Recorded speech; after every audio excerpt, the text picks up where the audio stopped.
Everyone, welcome to let's study. Last video में हमने photosynthesis के मैकेनिज़्म के बारे में देखा था कि फोटोसिंथेसिस का जो मैकेनिज़्म है उसमें दो रिएक्शन हमें देखने को मिलती है।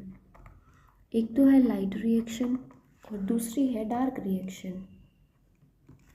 अगर हम इस डायग्राम में देखें तो इस वाले पार्ट में जो चल रही है वो है लाइट रिएक्शन और यहाँ पे जो चल रही है वो है डार्क रिएक्शन। हमने देखा था कि लाइट रिएक्शन जो है वो थैलेकॉइड में होती है और डार्क रिएक्शन हम देखेंगे कि स्ट्रोमा पार्ट में होती दोनों क्लोरोप्लास्ट में ही है। तो चलिए हमारी डार्क रिएक्शन को शुरू करते हैं।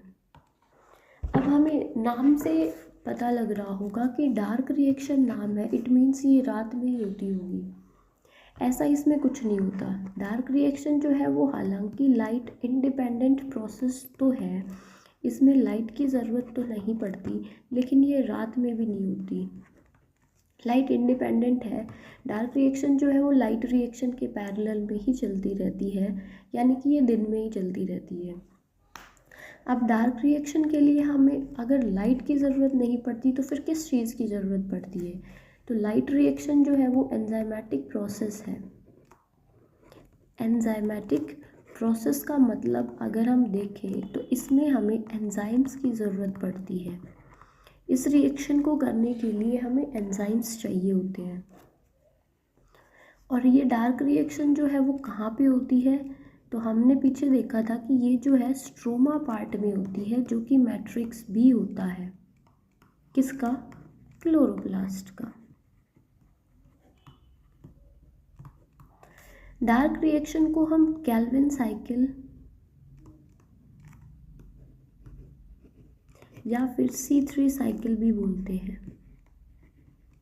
इन दोनों नाम से हम इसे बोलते हैं। केल्विन साइकिल क्यों बोलते हैं? क्योंकि जिस साइंटिस्ट ने हमें डार्क रिएक्शन के बारे में बताया था उसका नाम था केल्विन, इसीलिए हम इसे केल्विन साइकिल बोलते हैं। इस रिएक्शन में क्या होता है कि जो लाइट रिएक्शन के जो प्रोडक्ट होते हैं उसको यूटिलाइज करते हैं और फिर डार्क रिएक्शन होती रहती है। तो दोनों पैरेलल में चलते हैं, क्योंकि लाइट रिएक्शन का जो प्रोडक्ट बना वो स्ट्रोमा में गया और फिर डार्क रिएक्शन शुरू हो गई। अब हम देखते हैं कि होता क्या है इसमें। तो अगर हम ये क्लोरोप्लास्ट लें कि ये जो है क्लोरोप्लास्ट है, यहाँ पे हमने लिया सन।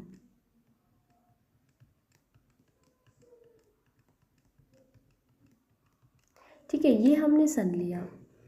ये पार्ट हम ले रहे हैं थैलेकॉइड का। थैलेकॉइड में क्या होती है? Light reaction. तो हम एक बार लाइट रिएक्शन के बारे में देख लेते हैं कि क्या होता है। सन से जो सनलाइट आई उसमें क्या हुआ? वाटर का फोटोलाइसिस हुआ। फोटोलाइसिस मीन्स कि वाटर ब्रेक डाउन हुआ किस किस में? हाइड्रोजन में, ऑक्सीजन में और इलेक्ट्रॉन्स में। वाटर का फोटोलाइसिस हुआ हाइड्रोजन, ऑक्सीजन और इलेक्ट्रॉन में। ऑक्सीजन हमने बाहर निकाल दी थी प्लांट से, जो कि ह्यूमंस के यूज़ में आ जाती है। अब दो चीज़ें बची हमारी, हाइड्रोजन और इलेक्ट्रॉन। हमने देखा था कि हाइड्रोजन जो है NADP के साथ मिलके NADPH2 की फॉर्म कर लेती है। हाइड्रोजन का क्या काम हुआ? NADP के साथ मिलके NADPH2 की फॉर्मेशन कर लेती है। और ये जो इलेक्ट्रॉन जो है वो ADP के साथ मिलके ATP का फॉर्म कर लेते हैं। तो हमें लाइट रिएक्शन से क्या मिला? NADPH2 और ATP, ये दोनों चीज़ें हमें देखने को मिली। अब ये जो प्रोडक्ट है लाइट रिएक्शन की, ये कहाँ पे है? स्ट्रोमा पार्ट में।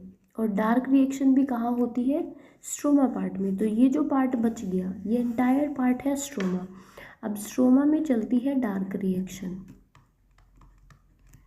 अब क्या हुआ? जो प्रोडक्ट थे ATP और NADPH2, ये दोनों कार्बन डाइऑक्साइड के साथ मिलके ग्लूकोज की फॉर्म कर लेते हैं। किसकी? ग्लूकोज की, C6H12O6। ये है हमारी डार्क रिएक्शन। डार्क रिएक्शन का प्रोडक्ट क्या है? Glucose molecule. अब हम साइकिल पूरी पढ़ते हैं। केल्विन साइकिल, ये है हमारी केल्विन साइकिल।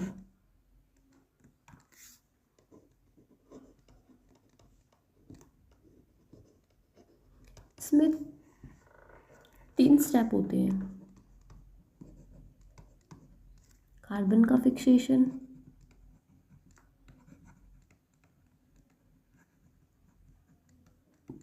दूसरा स्टेप है रिडक्शन,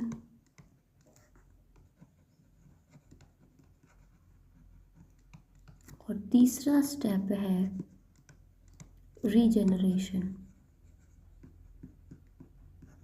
ये 3 स्टेप हमें केल्विन साइकिल में देखने को मिलते हैं। तो राइबोलोज 1,5 बिसफॉस्फेट जो है वो हमें स्ट्रोमा में देखने को मिलता है। ये स्ट्रोमा में प्रेजेंट है। यहाँ पे कार्बन डाइऑक्साइड और वाटर हमें मिला। कार्बन डाइऑक्साइड हमें मिली एटमॉस्फेयर से। कार्बन डाइऑक्साइड का होगा कार्बोक्सिलेशन, किस एंजाइम की प्रेजेंस में? रूबिस्को एंजाइम की प्रेजेंस में। यहाँ पे रूबिस्को एंजाइम वर्क करता है। राइबोलोज 1,5 बिसफॉस्फेट में रूबिस्को एंजाइम काम करके 3-फॉस्फोग्लिसरेट बना देता है। ये जो है यहाँ से लेके यहाँ वाला जो पार्ट है ये है स्टेप 1। यहाँ पे हो गया ये स्टेप 1। अब देखो 3-फॉस्फोग्लिसरेट हमें मिला, वहाँ पे ATP और NADP का होता है रिडक्शन। ठीक है, ATP और NADP का यूज़ करके ATP जो है वो ADP में कन्वर्ट हो जाएगी फिर, क्योंकि ATP का यूज़ हो जाएगा तो इसमें से ADP बन जाएगी, और NADPH2 का यूज़ होके NADPH बन जाएगा। ठीक है, और इनऑर्गेनिक फॉस्फेट भी निकल जाएगा। तो यहाँ पे 3-फॉस्फोग्लिसरेट का रिडक्शन होके ट्रायोज फॉस्फेट बन जाता है। ट्रायोज फॉस्फेट में फिर हमें ग्लूकोज मिल जाता है। यहाँ पे यहाँ से लेके यहाँ तक था स्टेप 2। ये यहाँ पे पूरा हुआ सेकंड स्टेप। अब ट्रायोज फॉस्फेट जो है वो ATP के साथ मिलके रीजेनरेशन करता है किसका? राइबोलोज 1,5 बाइफॉस्फेट का। क्या होगा? ट्रायोज फॉस्फेट के साथ एक ATP मिलके ATP फिर किस में कन्वर्ट हो जाएगी? ADP में। रीजेनरेशन करवाएगी राइबोलोज 1,5 बिसफॉस्फेट का। ये हमारी चलती रहती है Calvin cycle, complete Calvin cycle है। तो एक साइकिल में एक मॉलिक्यूल जो है शुगर का बनता है। इट मीन्स हमें एक मॉलिक्यूल मिलेगा, तो पूरा ग्लूकोज मॉलिक्यूल बनाने के लिए हमें ये जो है साइकिल 6 बार करवानी पड़ती है। 6 बार ये साइकिल बनेगी, 6 बार ये केल्विन साइकिल चलेगी, तब जाके हमें ग्लूकोज मिलेगा। ठीक है, तो this is the end of our video. Thanks for watching.